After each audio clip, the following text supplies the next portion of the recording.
E5 TV news కు స్వాగతం. ముందుగా హెడ్లైన్. నోట్ల కట్టల ఆరోపణలు నిరాధారం. జస్టిస్ యశ్వంత్ వర్మ.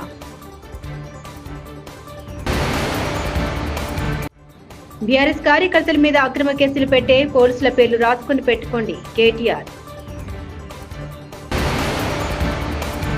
స్వాతంత్ర సమరవీరులకు సీఎం చంద్రబాబు నివాళి. ఆయనకు నాపై చాలా కోపం, ఎందుకో తెలియదు. విడుదల రజని. అగ్ని ప్రమాదం సందర్భంగా తన ఇంట్లో నోట్ల కట్టలు దొరికాయన్న ఆరోపణ పూర్తిగా నిరాధారమని ఢిల్లీ హైకోర్టు న్యాయమూర్తి జస్టిస్ యశ్వంత్ వర్మ వివరణ ఇచ్చారు. ఈ మేరకు ఢిల్లీ హైకోర్టు ప్రధాన న్యాయమూర్తి దేవేంద్ర కుమార్ ఉపాధ్యాయకు ఆయన సుదీర్ఘ లేఖ రాశారు. తనకు తన కుటుంబానికి ఆ నగదుతో ఎలాంటి సంబంధం లేదని, తనపై వచ్చిన ఆరోపణలు పూర్తిగా నిరాధారమని, అర్ధరహితమని తెలిపారు. బెట్టింగ్ యాప్స్ ప్రమోట్ చేశారని హీరో బాలకృష్ణ, ప్రభాస్, గోపిచంద్పై ఫిర్యాదు చేసిన రామారావు అనే వ్యక్తి Fun88 బెట్టింగ్ యాప్ కోసం ముగ్గురు హీరోలు ప్రమోషన్ చేశారని ఫిర్యాదులో పేర్కొన్న ఫిర్యాదుదారుడు, అమరావతి భారత జాతికి స్వేచ్ఛా జీవితాన్ని ప్రసాదించడానికి 23 ఏళ్ల వయసులోనే వీరోచిత పోరాటాలు చేసి యువ హృదయాలపై చెరగని ముద్ర వేసిన స్వాతంత్ర సమర వీరులు భగత్ సింగ్, రాజ్గురు, సుఖదేవులు ఉరికంబం ఎక్కి ప్రాణత్యాగం చేసిన షహీద్ దివాస్ సందర్భంగా ఆ అమరవీరుల చరిత్రను మననం చేసుకుంటూ వారి సంస్కృతికి నివాళులర్పిద్దామని ఏపీ సీఎం చంద్రబాబు అన్నారు. కొందరిలాగా నాకు బీజేపీ అధ్యక్ష పదవి వస్తుందని సోషల్ మీడియాలో ప్రచారం చేసుకోను. ఈటెల రాజేందర్ మీద పరోక్ష విమర్శలు చేసిన బండి సంజయ్. కమిట్మెంట్ తో పార్టీ కోసం, సిద్ధాంతం కోసం పనిచేసే కార్యకర్త పార్టీ నిబంధనలకు అనుగుణంగా పనిచేయాలి. నాకు రాష్ట్ర అధ్యక్షుడు వస్తుందని చెప్పి సోషల్ మీడియాలో ప్రచారం చేసుకోను. నేను ఇప్పుడు వస్తుంది, అప్పుడు వస్తుంది, ఇప్పుడు చెప్పుకోను. నేను రావాలని కూడా కోరుకుంటాను. నేను ఎందుకంటే కేంద్ర మంత్రిగా, హోంశాఖ సహాయ మంత్రిగా అమిత్ షా గారి నేతృత్వంలో సేవ చేసే అవకాశం నాకు వచ్చింది. గతంలో రాష్ట్ర అధ్యక్షుడిగా పనిచేసి ఇలా కార్యకర్తల సత్తా ఏందో మేము నిరూపించినాం. మొన్న ఎమ్మెల్సీ ఎన్నికలు కూడా కార్యకర్తల సత్తా ఏందో నిరూపించినాం. 8 ఎమ్మెల్సీలు, 8 ఎంపీలు గెలిచాం, 8 ఎమ్మెల్యేలు గెలిచాం. భారతీయ జనతా పార్టీ కార్యకర్తల సత్తా ఏందో నిరూపించినాం. కాబట్టి నేను అధ్యక్షుడిగానే ఏందో నిరూపించుకున్నా. కాబట్టి నేను అందరి లెక్క ఏదో ఇప్పుడే వస్తుంది, అప్పుడే వస్తుంది, వచ్చింది, నన్ను కలవండి అని చెప్పి చెప్పుకునే ప్రయత్నం మా పార్టీలో జరగదు. అది అటువంటి పద్ధతి మా పార్టీలో ఉండదు. పార్టీ నిర్ణయిస్తుంది. ఇంకొకటి చెప్తున్నా, సోషల్ మీడియాలో ఎవరి పేరు వస్తుందో, ఎవరి పేరు పెట్టుకుని తప్పుడు వాళ్ళు ప్రచారం చేసుకుంటారో వాళ్ళు ఎవరి పేర్లు ఉండవు. కేంద్ర నాయకత్వం చాలా సీరియస్గా ఉంటుంది. తప్పుడు ప్రచారాలు చేసుకుంటే వాళ్ళను నాకు వస్తుందని చెప్పుకుంటే తప్పవుతుంది. పార్టీ ఒక క్రమశిక్షణ పార్టీ, సిద్ధాంతం కోసం పనిచేసే పార్టీ. ఈ పార్టీని పదవిలకు అనుకో, ఒక బాధ్యతకు అనుకుంటాం. జాతీయ నాయకత్వం ఏ నిర్ణయం తీసుకున్నా దానికి కట్టుబడి ఉండాల్సిన బాధ్యత, కమిట్మెంట్ తో పనిచేసేటువంటి జాతీయ భావాజాలం గల సిద్ధాంతం కోసం పనిచేసే కమిట్మెంట్ కార్యకర్తకు ఉంటుంది. ఇది గుర్తుంచుకోవాలి. అందరం కూడా కార్యకర్తలను కన్ఫ్యూజ్ చేయొద్దు, ప్రజలను కన్ఫ్యూజ్ చేయొద్దు, తప్పవుతుంది. ధన్యవాదాలు. మీలాంటి కార్యకర్తల కష్టం వల్లే మేము గెలిచాం. ఇప్పుడు మీకోసం మేము కష్టపడే సమయం వచ్చింది. గల్లీ గల్లీ తిరుగుతాం, మీకు అన్ని రకాలుగా అండగా ఉంటాం. కేటీఆర్ టకీ అని తెలంగాణ రైతుల ఖాతాల్లో కాదు, రాహుల్ గాంధీ, ప్రియాంక గాంధీ ఖాతాలో డబ్బులు పడుతున్నాయి. కేటీఆర్. ఉందా? వాడు కొత్తది కనిపెట్టిండు. టింగు టింగ్ అంటే కేసీఆర్, అది కొత్త టకీ అట. టకీ లేదు, పికీ లేదు. యాడుంది టకీ? ఒక్క దగ్గర ఉంది టకీ, ఒక్క దగ్గర ఉంది. ఢిల్లీలో మాత్రం టకీ పడుతున్నాయి పైసలు. రాహుల్ గాంధీ ఖాతాల, ప్రియాంక గాంధీ ఖాతాల ఆడ మాత్రం పడుతున్నాయి. ఎందుకంటే ఆడ పైసలు లేకపోతే పదవి ఉంటుందా? ఊస్టింగే.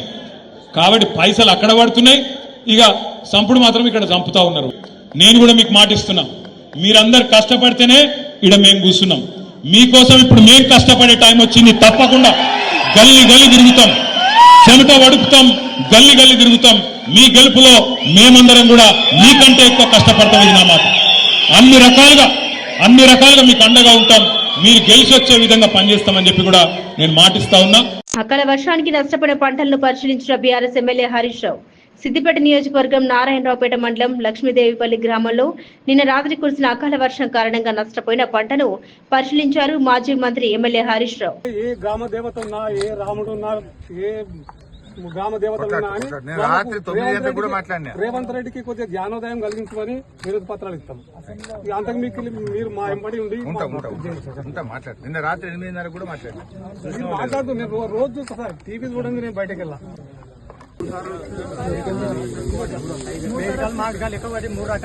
మూడు సార్లు పడ్డాయి. ఒకసారి ఇక్కడికి వెళ్ళి వచ్చింది, ఒకసారి ఇక్కడికి వెళ్ళి వచ్చింది సార్. నాలుగు తర్వాత వాన వచ్చింది, మొత్తం నాలుగునే సార్. కరెంటు కోతలపై నిరసిస్తూ సబ్ స్టేషన్స్ లో గ్రామస్తుల ధర్నా. నిర్మల్ జిల్లా కుబీర్ మండలం సోనారి సబ్ స్టేషన్ లో గ్రామస్తుల ధర్నా. తమ సబ్ స్టేషన్ నుండి వేరే గ్రామాలకు ఫిట్టర్ ద్వారా కరెంటు సప్లై చేస్తూ తమ గ్రామంలో కరెంటు కోతలు విధిస్తున్నారని ఆరోపిస్తూ ఆందోళన చేపట్టారు గ్రామస్తులు. సబ్ స్టేషన్ కోసం 20 సంవత్సరాల క్రితం భూమి ఇవ్వగా ఇప్పుడు వేరే గ్రామాల కరెంటు కోసం తమ గ్రామంలో కరెంటు కోతలు విధిస్తున్నారని, వెంటనే తమకు 24 గంటల నాణ్యమైన కరెంటు సప్లై చేయాలని డిమాండ్ చేస్తున్నారు గ్రామస్తులు. సింగిల్ బస్ కరెంటు 24 గంటలు ఉండాలి. దీని మీద కూటమి ప్రభుత్వంలో రెడ్ బుక్ రాజ్యాంగం నడుస్తోందని మాజీ మంత్రి వైసీపీ నేత విడుదల రజని ఆరోపించారు. రెడ్ బుక్ లో తనను టార్గెట్ చేశారన్నారు. అందులో భాగంగానే తనపై అక్రమ కేసులు పెట్టారని విమర్శించారు. తనపై ఫిర్యాదు చేసిన వారిని తానెప్పుడు చూడలేదని తెలిపారు. తనపై ఏసీబీ కేసు నమోదు చేయడంతో ఆదివారం గుంటూరులో మాజీ మంత్రి విడుదల రజని స్పందించారు. ఆ క్రమంలో ఆమె మాట్లాడారు. తానంటే నరసరావుపేట ఎంపీ ఎల్ శ్రీకృష్ణ దేవరాయలకు చాలా కోపమని తెలిపారు. అది ఎందుకో తెలియదన్నారు. అదే కదా ఎక్కడ చూసినా కూడా అదే కదా వరుస పెట్టి రిపీట్ చేసి మొత్తానికి ఈ రోజుకి ఒక కన్క్లూజన్ కి తీసుకొచ్చారు. అది ఈ రోజు చూసినట్టయితే నా మీద ఏసీబీ కేసు కట్టారు. ఏంటి ఈ ఏసీబీ కేసు? అసలు ఈ కేసు గురించి మనం మాట్లాడితే ఈ కేసుకి సంబంధించి ఎవరైతే కంప్లైంట్ ఇచ్చారో ఈ కంప్లైంట్ ఇచ్చిన వాళ్ళని నేను ఏ రోజు చూడలేదు. ఈ కంప్లైంట్ ఇచ్చిన వాళ్ళు నన్ను ఏ రోజు కలవలేదు, నేను వాళ్ళని ఏ రోజు కలవలేదు. ఈ కంప్లైంట్ ఇచ్చిన వాళ్ళతో నేనెప్పుడు మాట్లాడలేదు. ఈ కంప్లైంట్ ఇచ్చిన వాళ్ళకి నాకు అసలుకి నో గివ్ అండ్ టేక్, ఏ మాత్రం కూడా వీళ్ళతో నాకు సంబంధం లేదు. వీళ్ళు అల్లినటువంటి కట్టు కథకు నాకు ఎటువంటి సంబంధం లేదు. అయినప్పటికీ కూడా ఒక కట్టు కథ అల్లి ఈ ఓరల్ బేస్డ్ ఆధారాలని బేస్ చేసుకుని ఈ రోజున ఏసీబీ కేసు నమోదు చేశారు. నేను మళ్ళా స్పష్టం చేస్తా ఉన్నాను, వీళ్ళెవరో ఏంటో, వీళ్ళ వేరబౌట్స్, వీళ్ళ బిజినెస్ ఏది కూడా నాకు తెలీదు, నాకు సంబంధం లేదు. ఈ కేసుకి నాకు ఎటువంటి సంబంధం లేదు. కేవలం ఒక పొలిటికల్ క్లౌడ్ తో దీని వెనకాల కొంతమంది ఉండి, వాళ్ళ వెనకాల కొంతమంది ఉండి చేస్తున్నటువంటి, విడుదల రజనీని టార్గెట్ చేస్తున్నటువంటి ప్రయత్నంగా రెడ్ బుక్ పాలన పరాకాష్ఠగా ఈ కేసుని ఈ రోజు చూడాల్సినటువంటి అవసరం ఉంది అని తెలియజేస్తున్నా. ఇప్పుడు అసలు ఈ కథ ఇదొక కట్టు కథ, చక్కటి కట్టు కథ. ఈ కథలోకి వెళ్తే అసలు ఎందుకు వీళ్ళు ఇలా చేస్తున్నారు, ఎందుకు ఈ కేసు పెట్టాల్సి వచ్చింది, ఏంటి కారణాలని కనుక మనం చూస్తే, ఈ పెట్టినతను టీడీపీ సంబంధించినటువంటి వ్యక్తి.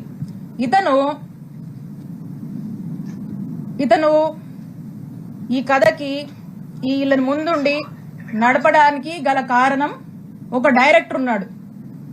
ఈ డైరెక్టరు, ఈ స్క్రీన్ ప్లే, వీళ్ళంతా కూడా ఈ యాక్టర్స్, ఆర్టిస్టులు వీళ్ళంతా. ఎందుకంటే మొదటి నుంచి కూడా ఒక మార్కెటింగ్ టీమ్ ని పెట్టి, మీరు వస్తారా విడుదల రజనీ మీద కేసు పెడతారా, కంటెంట్ మేము ఇస్తాము, మీరు జస్ట్ అక్కడికి వెళ్ళి ఆ కంప్లైంట్ ఇచ్చిరండి, మీరు వస్తారా, అధికారం మా దగ్గర ఉంది, ఏం పని కావాలో చేసి పెడతాము, విడుదల రజనీ మీద మేము ఒక నరేషన్ ఇస్తాము, ఆ నరేటివ్ తీసుకుని పలానా ఆఫీస్కి వెళ్ళి కంప్లైంట్ చెప్పండి, బయటికి రాగానే మీడియాతో మాట్లాడండి, సోషల్ మీడియాలో పెట్టండి అనేది ఒక ఎజెండా పెట్టుకున్నారు. ఒక మోడస్ ఆపరెండా రన్ చేస్తున్నారు. దాంట్లో భాగంగానే ఒక బిజినెస్ మ్యాన్, ఒక వ్యక్తి వెళ్లి, ఇక్కడ ఒక డైరెక్టర్ ఉన్నాడు, ఆ డైరెక్టర్ ఎవరో కాదు, నరసరావుపేట ఎంపీ శ్రీ లావు శ్రీకృష్ణదేవరాయ గారు. He's the director. ఈ డైరెక్టర్ దగ్గరికి ఈ బిజినెస్ మ్యాన్ వెళ్తాడు. ఈ బిజినెస్ మ్యాన్ ఫ్రెండ్ అంటారు, ఈ బిజినెస్ మ్యాన్ బంధువు అంట, అదే పార్టీకి సంబంధించి, అదే వాళ్ళ వర్గానికి సంబంధించినటువంటి వ్యక్తి ఈ బిజినెస్ మ్యాన్. ఈ బిజినెస్ మ్యాన్ వెళ్లి అతనికి ఏవో బిల్లులు కావాలి, అతనికి ఉన్నటువంటి పెనాల్టీస్ వేవ్ ఆఫ్ చేయాలి, అతను యథేచ్ఛగా వ్యాపారం చేసుకోవడానికి అతని సపోర్ట్ కావాలని అతన్ని అడిగితే, అతడు ఇతనికి, డైరెక్టర్ గారు అన్నాను కదా కృష్ణదేవరాయ గారు, ఇతనికి ఇల్లీగల్ గా ఎట్లా అంటే అట్లా వ్యాపారం చేసుకోవడానికి, ఇల్లీగల్ వ్యాపారం ఇష్టం వచ్చినట్టుగా చేసుకోవడానికి, ఎదురే లేకుండా వ్యాపారం చేసుకోవడానికి సహకరిస్తానని హామీ ఇస్తూ కృష్ణదేవరాయ గారు ఈ బిజినెస్ మ్యాన్ ని ఒక కోరిక కోరుతారు. సద్గురు శ్రీ త్యాగరాజస్వామి వారి 178వ ఆరాధనోత్సవాలు ఆదివారం పట్టణంలోని అయ్య కోనేరు గట్టు విజ్ఞాన భారతి హైస్కూల్లో భారతీయ విద్యా కేంద్రం వారి నృత్య కళా భారతి ద్వితీయ వార్షికోత్సవ వేడుకల్లో భాగంగా నిర్వహించారు. ఈ సందర్భంగా నృత్య కళా నికేతన్ వైస్ ప్రిన్సిపల్ ఎం ఏడుకొండలు మృదంగం కళాకారుడు ఆధ్వర్యంలో నిర్వహించారు. ముందుగా నృత్య కళా నికేతన్కు చెందిన విద్యార్థి వివేక్ సద్గురు శ్రీ త్యాగరాజస్వామి వేషధారణతో తిరువీధోత్సవం జరిగింది. అధ్యాపకులు, విద్యార్థులు, కళాకారులు పాల్గొన్నారు. అనంతరం వేదికపై శ్రీ స్వామి వారికి పూజలు, గణపతి తాళం, త్యాగరాజ పంచరత్న కీర్తనలు, గానంతో కళాకారులు సభ రక్తి కట్టించారు. ఈ కార్యక్రమంలో కె పద్మప్రియ శిష్య బృందం పాల్గొన్నారు.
నోట్ల కట్టల ఆరోపణ నిరాధారం జస్టిస్ యశ్వంత్ వర్మ.